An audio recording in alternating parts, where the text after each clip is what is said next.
Hello, everybody, and welcome to a new segment that I'm trying out that is going to be basically a tech and gaming news wrap up for each week. And whatever I decide to call it will probably be right here. So, whatever it is, check it out. So, anyways, let's just jump right into it, shall we?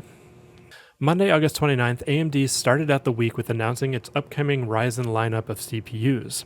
The Ryzen 7950X, the 7900X, 7700X, and 7600X are all based on its new 5nm process and the new AM5 architecture, which means anybody who's looking to upgrade will have to upgrade their motherboard as well as to new DDR5 memory. The good news here is that in AMD fashion, they plan to support the AM5 architecture up until at least 2025. The planned launch date for the new platform is September 27th, with the MSRP pricing at $699 for the 7950X, $546 for the 7900X, $399 for the 7700X, and $299 for the 7600X. They rounded out their announcement with a brief tease of their upcoming Radeon RX family of GPUs based on their new RDNA 3 architecture. They are running a brief demo of Lies of P, and not much else. Time will tell if they can bridge the gap with the green team. We'll have to keep our eyes peeled, but for now, good news on the CPU front from AMD. Also on Monday, Valve released a booklet detailing its journey that led to the Steam Deck's construction, and let everybody know that they already plan future generations of the handheld, stating, "Anyway, this is a multi-generational product line. Valve will support the Steam Deck and SteamOS well into the foreseeable future." I'm really excited for this. I'm glad that the Steam Deck is doing as well as it is for Valve, and I think that with the success that they've seen so far, that they're going to push further and we're going to have really meaningful updates in the future. So I guess this just kind of solidifies that we're going to see more Steam Deck, and I'm all about that. And speaking of handhelds, Tuesday, August 30th, Logitech and its partner Tencent had a big oopsie when its new cloud-based gaming handheld seemingly leaked out early on Twitter. News outlets such as The Verge covered the story with photos of the device that seemed to be legit. The device is rather Switch-like, and in one of the photos, many platforms such as Google Play, Xbox, GeForce Now, and Steam are shown on its dashboard. After the images surfaced, Logitech quickly began to file DMCA complaints, making it a safe assumption that the images are authentic. That said, I don't really want to show them just to play it safe, but I'll leave a link down below to The Verge's article that has the photos if you want to check it out yourself. But moving on to Thursday, September 1st, it was bad news for Halo fans when 343 came out to announce that the local split-screen co-op had been canceled. Given the many setbacks since its delayed release, things have not shaped up well for Halo Infinite and the franchise.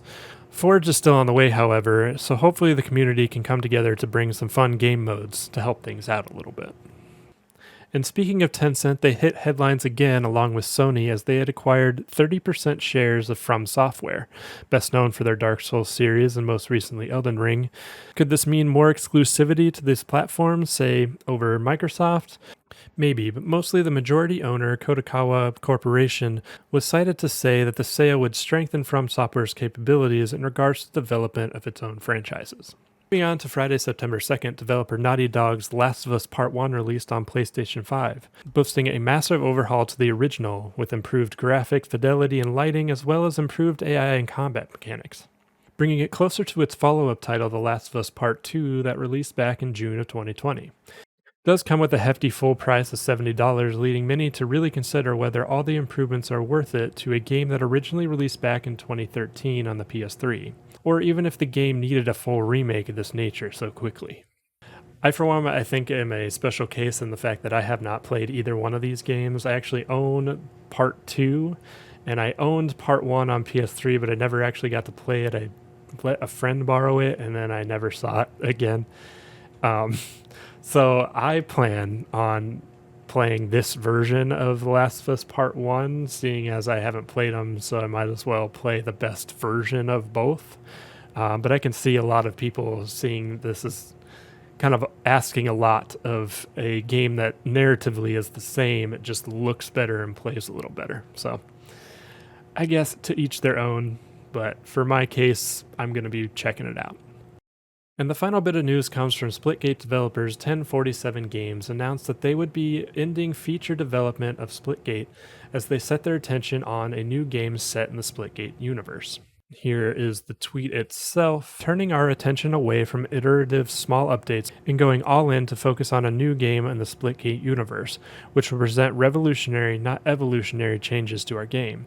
It will be a shooter, it will have portals, and it will be built on Unreal Engine 5. Oh, and it will be free.